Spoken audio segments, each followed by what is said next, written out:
Quand on est freelance, une des questions qu'on se pose le plus souvent, c'est comment trouver plus de clients ou des meilleurs clients. Un super moyen pour faire ça, c'est LinkedIn. Souvent vous en avez conscience, mais vous savez pas trop quoi faire exactement. Alors pour vous aider à y voir plus clair, j'ai demandé l'avis d'une spécialiste. Dans cette vidéo, j'interviewe Pauline Sarda, qui va vous donner plein de conseils pour pouvoir trouver des clients en freelance grâce à LinkedIn. Merci beaucoup Pauline de prendre quelques minutes pour échanger avec moi et donner plein de conseils aux freelances pour trouver des clients grâce à LinkedIn. Bah écoute, je vais essayer. Merci à toi de m'avoir invité déjà. De rien. Est-ce que tu pourrais nous dire en quelques mots qui tu es pour ceux qui ne connaîtraient pas Pauline Sarda? Je pense qu'il y a plein de gens qui ne me connaissent pas, Marion, donc il n'y a pas de souci. Donc moi, c'est Pauline Sarda. Je suis consultante en marketing digital. Bon, alors spécialisée LinkedIn, certes, mais en réalité, je suis surtout spécialisée social media quand même dans sa globalité. Plutôt, c'est même pas, c'est très B2B. Donc c'est ça qui m'a amenée aujourd'hui à faire du consulting, de l'accompagnement et de la formation. D'accord. Et du coup, moi je t'ai surtout identifiée sur LinkedIn. Mm. Est-ce que tu pourrais nous donner une idée du temps que tu passes par mois à animer ton profil LinkedIn et du nombre de demandes entrantes que ça te génère, histoire qu'on voit un petit peu quelle quantité de travail est nécessaire? Mm. Euh, alors, c'est un peu compliqué de te dire par mois. Ouais. Je peux te dire à peu près par semaine. Je pense que je passe au moins 3 heures par semaine entre création de contenu, prise de contact via la messagerie, prise de rendez-vous, etc. Je dois prendre au moins 3 heures par semaine. J'ai une vingtaine de demandes de rendez-vous via LinkedIn par mois. D'accord. Sachant qu'après, j'ai une stratégie globale et que j'en ai aussi sur mes autres canaux de communication. D'accord. Sachant Ouais, c'est pas que, mal déjà. ouais, alors, c'est peut-être pour des grosses entreprises, ça paraîtrait pas énorme, mais moi, je suis toute seule, hein, donc c'est énorme pour moi. Je passe beaucoup de temps quand même entre guillemets, la partie commerciale et quand même prend une bonne partie de mon temps. Donc, c'est largement suffisant pour l'activité que j'ai. Quand tu reçois 20 demandes par mois, j'imagine que ça peut pas être 20 demandes très qualifiées, ça doit être compliqué de se dire: «Ces 20 personnes-là, je peux vraiment travailler avec elles». À quel point, tu filtres ce qui arrive pour garder un taux de conversion qui soit intéressant et pas passer des heures et des heures au téléphone avec des gens avec qui il y a pas de potentiel finalement? Ouais, complètement. Et justement, il y a eu un moment donné où j'avais vraiment ce problème-là. Donc, j'ai réussi à filtrer déjà en installant sur mon site web, j'ai installé un filtrage en fait par formulaire. Donc, ça veut dire que ça m'arrive quand j'ai un doute sur la qualification du prospect qui passe via LinkedIn, quand la demande entrante passe par LinkedIn, de demander tout simplement à prendre 2 minutes pour répondre à ce formulaire. Et à ce moment-là, je peux vraiment qualifier. D'accord, ouais, je comprends. Ouais, c'est ce que j'ai mis en place parce que c'est vrai que j'ai beaucoup la plupart du temps quand même c'est qualifié, hein. Mais j'ai aussi des demandes qui sont un petit peu à côté Ouais. de ce que je propose et je pense que ça arrive, voilà, ça arrive à tout le monde, quoi. Oui, oui, ça c'est évident. Et alors du coup, toi, si tu arrives à avoir tout ce flux de prospects, c'est que tu as fait un super boulot sur LinkedIn. Il y a plein de freelances qui savent que LinkedIn, ça peut être un super moyen de trouver des clients, mais honnêtement, ils savent pas du tout par où commencer. Pour toi, ce serait quoi vraiment l'action numéro un qu'un freelance doit faire pour optimiser son profil? Alors pour optimiser son profil, difficile de prioriser une action quand même. Oui, j'imagine. Ouais, difficile de prioriser vraiment une action. Si tu m'autorises à en donner deux, ça sera mieux. Je t'autorise à en donner deux. Euh, j'aurais, j'aurais vraiment fait le focus sur la partie mots-clés, la partie du titre du profil, qui est très, Ouais, très importante. Il faut que ce soit clair, pertinent, que les prospects, quand ils arrivent, enfin les clients potentiels, quand ils arrivent sur le profil, qu'ils comprennent tout de suite ce que le freelance fait, ce que le freelance propose, mais aussi que les mots-clés soient pertinents par rapport aux requêtes cibles, justement, puisque ça, c'est important aussi sur LinkedIn. Et après, la partie résumé qui doit être absolument rédigée pour la cible et pas pour les recruteurs, parce que ça, c'est l'erreur numéro une que je vois chez les freelances, mais chez tout le monde, hein, même chez les chefs d'entreprise, etc., qui ont une équipe, etc. C'est comme LinkedIn au départ, c'était une CV tech. Tout le monde, même les freelances, se sont dit bon je vais le remplir comme un CV et puis on verra bien ce qui se passe. Sauf que non, il faut vraiment rédiger son résumé en direction de ses cibles. ouais. D'accord. Ouais. Et alors, juste pour revenir sur le premier conseil que tu donnais, tu parlais de mettre un titre sur notre profil qui soit bien en lien avec ce que les internautes recherchent. Alors moi, je sais bien faire ça pour Google, c'est mon job. Pour LinkedIn, en revanche, comment tu conseilles de procéder? Alors là, il faut exactement comme le SEO, hein, c'est exactement pareil, c'est-à-dire il faut aller chercher, se mettre à la place de ces potentiels clients. S'ils recherchent le service que vous proposez, quels mots-clés ils vont être amenés à rentrer dans le moteur de recherche LinkedIn. C'est exactement la même démarche. D'accord. Après, il va falloir vérifier, en fait, à partir du moment où le mot-clé les différents mots-clés sont installés sur LinkedIn, sont installés sur le profil. Après, il va falloir avoir un œil sur la statistique résultat de recherche. Ok. En fait, sur la partie profil, il y a le tableau de bord où il y a des statistiques. Et là, à ce moment-là, il va falloir voir si ce chiffre-là, il augmente. Il D'accord. va falloir aussi cliquer dessus, aller voir si les requêtes cibles, si vous êtes trouvé avec les bons mots-clés, etc., etc. D'accord. Ok. Donc ça, c'est en espérant que les utilisateurs de LinkedIn viennent à nous. En revanche, il y en a aussi plein qui n'ont pas envie d'être dans une position un peu d'attente et qui veulent aller taper dans le tas, quoi. Vraiment faire de la prospection à froid. Ouais. Je te vois sourire, donc j'allais te demander si c'est quelque chose que tu recommandes, mais je pense que ton visage répond à mes questions. Alors, oui et non, parce qu'en fait, je serais pas si. En fait, je suis assez nuancée là-dessus. Je pense qu'il y a de la prospection froide, ça peut être. C'est horrible, hein, dit comme ça d'ailleurs, la prospection froide, c'est pas très joli à dire, mais bon, Oh, déjà, c'est c'est comme pas du ça. mal. Non, mais ouais, c'est sûr, mais bon, c'est comme ça que ça s'appelle, quoi. C'est adapté pour certains types d'activités.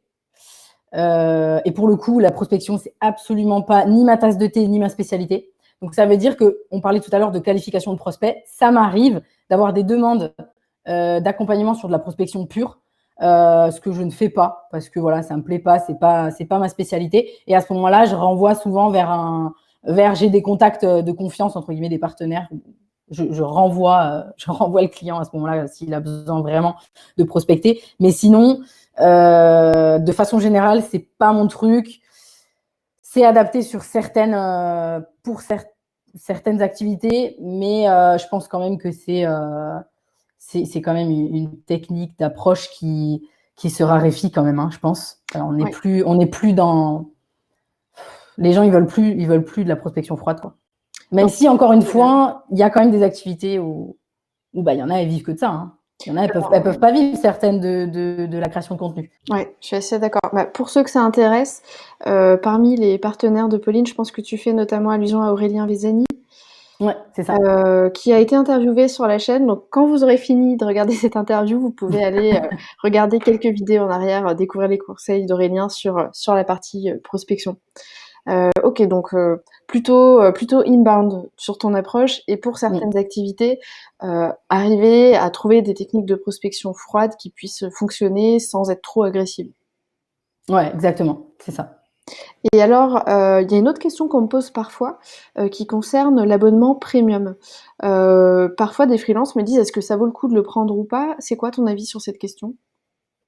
Alors, l'abonnement premium, il est très bien. Alors, je vais surtout parler du Sales Navigator, hein, parce qu'il y en a deux, mais le seul, on va entre guillemets, pour moi, qui vaille le coup vraiment, c'est Sales Navigator, parce qu'il y a vraiment plusieurs options, contrairement à celui d'avant. Mais moi, je conseille vraiment d'exploiter un maximum le LinkedIn gratuit, Ouais. parce que franchement, on peut faire tellement de choses avec LinkedIn sans payer. C'est assez hallucinant. C'est encore le cas, il faut en profiter. Pour donner un exemple, moi, sur tous les accompagnements que j'ai sur LinkedIn, là, par exemple, en ce moment, j'ai qu'une de mes clientes où on travaille en partie sur Sales Navigator. D'accord. Sinon, mes autres clients, on n'a pas besoin de Sales Navigator. D'accord. Donc, Pour en toi, fait, c'est pas systématique. ouais, c'est pas systématique. Et puis surtout, c'est quand même, ça a quand même un coût, hein. C'est 75 € par mois, hein. Donc, Ah oui, d'accord. J'imaginais voilà. pas que c'était aussi Et, cher.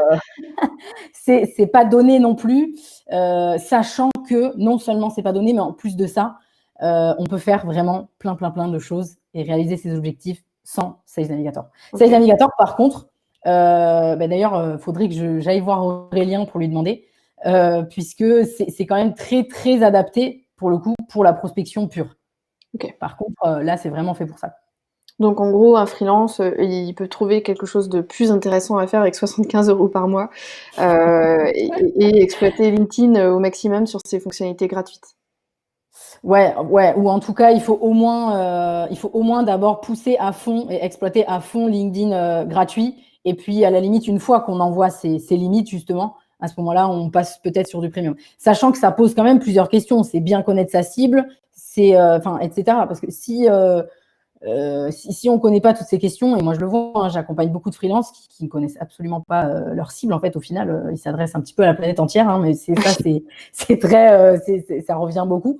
Et typiquement, ne surtout pas prendre Sales Navigator quand il n'y a pas de stratégie, en fait, finalement. Ouais, Parce que là, on perd de l'argent. Donc, OK, et en parlant de stratégie, les techniques d'automatisation qu'on voit se répandre, tu as un avis là-dessus? là aussi, je souris. Là aussi, je souris parce que là, je suis quand même plus réticente. Il y a on va dire que ça s'est amélioré quand même au niveau des robots proposés. Je ferai de pub pour personne au passage, puisque je les connais, hein, mais je ne donnerai pas les noms des robots. Mais il y en a un dernièrement qui a une approche plus humaine, mais ça reste un robot, et moi, c'est ça qui me dérange, en fait. Donc, je pense que c'est adapté pour des grandes structures qui doivent faire de la prospection de masse. Oui. Maintenant, quand on est freelance, enfin, Oui, voilà. Moi, je trouve qu'il y a beaucoup de spécialistes du même domaine que moi qui, je trouve, qui systématiquement, la réponse qui revient, la réponse à tout et à tout le monde, c'est l'automatisation. Mais non, c'est pas vrai. oui, L'automatisation, ce n'est pas adapté pour toutes c'est les vrai. activités. C'est pas vrai. Je disais tout à l'heure, quand tu es tout seul, tu peux pas avoir un nombre de prospects illimité de toute façon parce que tu as pas la Ouais. capacité de les traiter, donc Exactement, c'est ça. Donc, c'est réponse un petit peu nuancée, tu vois, comme un peu la prospection dont on parlait tout à l'heure. C'est-à-dire que je ne dis pas que c'est mal et qu'il ne faut pas le faire, etc. Mais en tout cas, pour les freelances, c'est pas du tout adapté. Mais après, c'est vrai que éthiquement parlant, bon, je pense que de toute c'est pas façon, dans ma génial. communication, je suis assez claire par rapport à ça. Les gens le savent. Voilà, moi, je fais très attention à ça, et pour ça, c'est pas génial. D'accord, et alors pour finir, puisqu'on est en train de voir la fin du confinement, cette crise elle est pas terminée, hein, quand même. Est-ce Mm. que tu as des conseils pour exploiter LinkedIn, bah, plus particulièrement quand on est dans des périodes comme ça, un peu d'activité plus faible? Alors déjà, on va dire que logiquement, évidemment, en toute logique, justement, le fait de travailler sur sa création de contenu, sur de l'inbound, enfin sur une stratégie inbound, déjà logiquement, c'est censé pallier à ces baisses d'activité. Pour Oui, moi, clairement, c'est ça qui permet à un freelance aujourd'hui de ne pas se retrouver à la fin de ces 2 missions qu'il avait de 6 mois c'est en vrai. mode oula, mince, j'ai pas de clients pour dans une semaine, je termine mes contrats, j'ai pas de clients. Logiquement, ben, la stratégie inbound, elle est censée apporter une réponse à ça, un flux régulier. Donc, on va prendre dans le principe où la stratégie inbound, elle n'est pas encore en place, ou alors C'est le moment de s'y qu'elle est mettre. en début, voilà, ou alors c'est le moment de s'y mettre, exactement, parce que c'est ça qui permet de pallier pour moi aux baisses d'activité. Par rapport à la crise du coronavirus, on va dire, je dirais qu'il faut surtout rester humain, en fait, hein, c'est ça. Moi, personnellement, j'ai continué à vendre, hein, même pendant la crise, donc c'est possible. Après, sur les baisses d'activité, il faut être plus proactif peut-être. Alors, j'en profite au passage, j'ai un podcast où j'en parle beaucoup de cette proactivité, parce que je trouve que sur LinkedIn et sur les réseaux sociaux de façon générale, beaucoup ne sont pas proactifs, c'est-à-dire qu'ils attendent que la stratégie inbound, elle fasse son travail. Sauf que moi, j'ai une approche un peu plus. Moi, je dirais que j'allie la méthode inbound et outbound marketing que je mets ensemble, ce qui fait monter les résultats, on va dire, plus rapidement. Oui, d'accord, tu arrives à faire un mix un peu des 2 pour arriver Exactement. au résultat que tu attends. Bon, bah, super. Bah, écoute Pauline, merci beaucoup pour tous ces conseils. Grâce à ça, je trouve Ben, qu'il y a merci à plein toi. de freelances qui vont devenir super forts sur LinkedIn et qui vont trouver plein de clients. Ben, j'espère. Et puis du coup, sous la vidéo, je vais mettre le lien de ton site et de ton podcast pour ceux qui veulent aller le découvrir. Ok, super, merci beaucoup. Voilà, un grand merci. Voilà, alors j'espère que cette interview vous a plu et que vous avez glané plein de conseils qui vont vous aider à trouver vos prochains prospects. Pour augmenter vos chances de signer avec ces prospects, je vous invite à télécharger mon modèle de proposition commerciale. C'est un doc qui est gratuit, que vous allez pouvoir personnaliser et qui va vous aider à présenter et mettre en valeur vos offres. Et donc, normalement, ça va vous aider à avoir plus de clients. Voilà, je vous dis à très vite.